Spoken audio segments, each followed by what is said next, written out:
Hey guys, we are in Wayside School is Falling Down, Chapter 7, Freedom.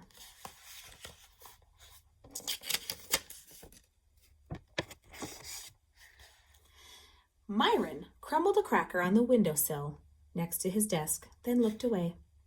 He knew Audley came only when nobody was looking. A little while later, a bird landed on the windowsill and ate the crumbs.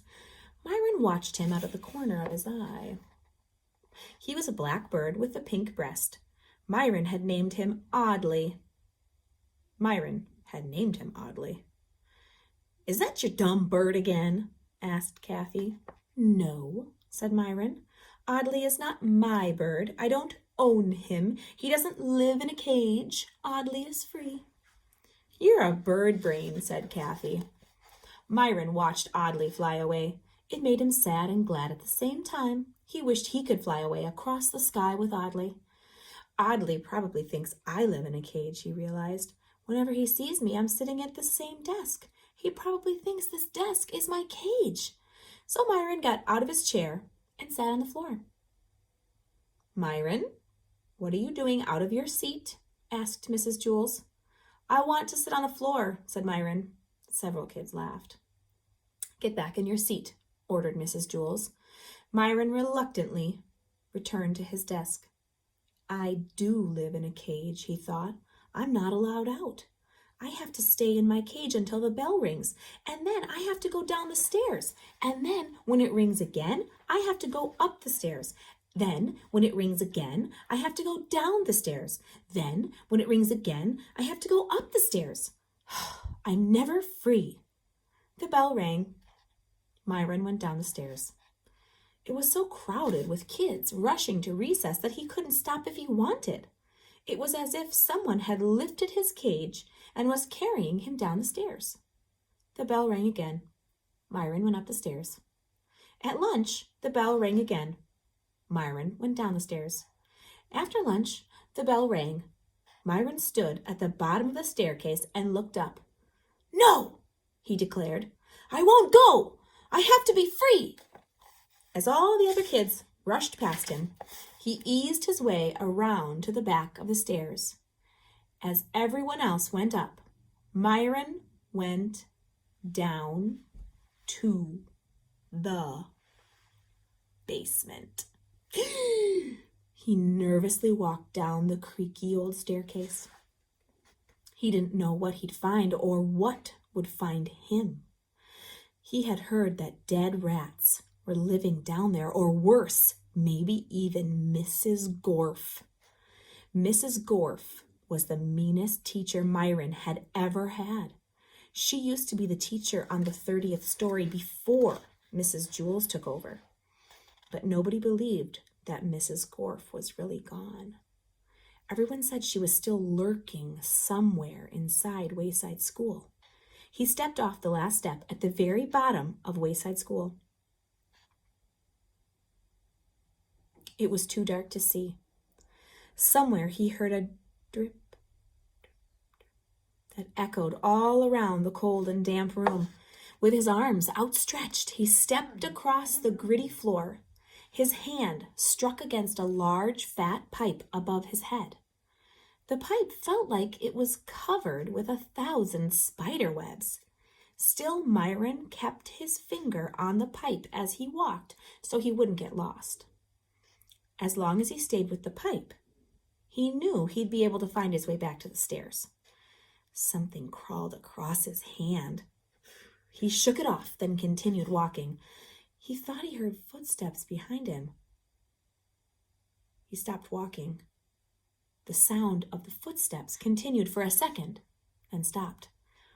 He started again, then stopped. The footsteps stopped a few seconds later. He wasn't alone. It was too dark for Myron to see who was following him, but he realized that meant the person couldn't see him either. Whoever was coming after him had to have been following along the pipe too. So Myron left the safety of the pipe and headed blindly across the basement.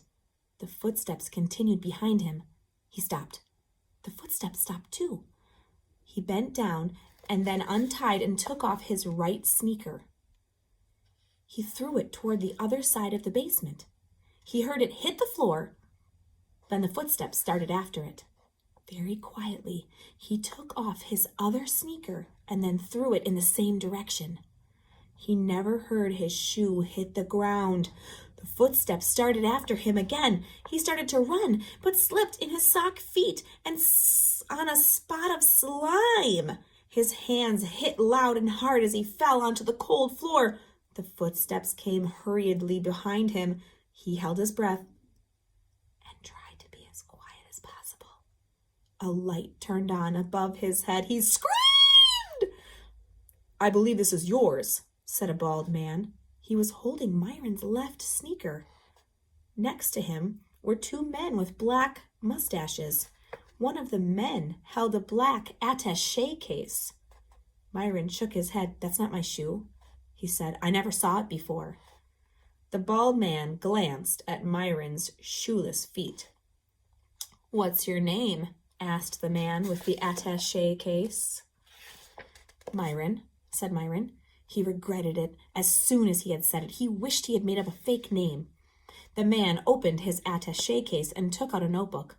"Myron," he repeated as he thumbed through the notebook. "You're supposed to be in Mrs. Jewell's class at the desk next to the window in front of Sherry." "What are you doing out of your cage? I mean, your seat?" asked the other man with the mustache. "I just wanted to be free," chirped Myron. "Please don't hurt me. If you let me go back to Mrs. Jewell's room, I'll never come down here again." "Well, do you want to be free or do you want to be safe?" asked the bald man. "Huh?" asked Myron. "You can't have it both ways," said the bald man. "Do you want to be safe?" asked one of the men with a mustache. "Do you want to sit in the same chair every day and go up and down the stairs every time the bell rings?" "You'll have to go to school 5 days a week," said the other man with the mustache. "And you'll have to go to bed at the same time every day." "But first you'll have to brush your teeth," said the other man with the mustache. "And you won't be allowed to watch TV until you finish your homework," said the other man with the mustache. "You'll have to go inside when it rains," said the other man with the mustache. "But first you'll have to wipe your feet," said the other man with the mustache. "Or you can be free," said the bald man. The man took a pencil and a piece of paper out of his attaché case. "So, do you want to be safe or do you want to be free?" Myron looked at the three men. "I want to be free," he said bravely. The man with the attaché case wrote something on the piece of paper and gave it to Myron. "Sign here," he said. Myron couldn't read the piece of paper. It was written in some kind of foreign language. He signed his name. The man took the paper and pencil from Myron and put them back into his attaché case. "Okay, you're free," he said. "Good luck, Myron," said the bald man. "Here, I think you'll need this." He gave Myron his left sneaker, then reached up and pulled the chain. The light turned off. Myron found himself alone in the darkness. He put his shoe back on, then hopped across the basement floor. He had no idea how to get back. At last, his hand hit against a pipe, but he still didn't know which way to follow it, left or right. He didn't even know if it was the right pipe. He turned left and continued hopping, keeping his finger on the pipe. He was just about ready to turn around and try the other way when he nearly fell over the bottom step. He hopped up the stairs and continued hopping all the way up to Mrs. Jewell's room. He was tired, sore, and dirty. "You're late, Myron," said Mrs. Jewell. "Go write your name under discipline, then return to your seat for the arithmetic test." But Myron didn't feel like taking an arithmetic test, and he definitely didn't want to write his name on the board. So he sat on the floor, and there was nothing Mrs. Jewell could do about it. He was free. After school, Mrs. Jewell found Myron's other sneaker in the teacher's lounge, in the refrigerator. Before we move on today, I thought about the word attaché. What is an attaché case?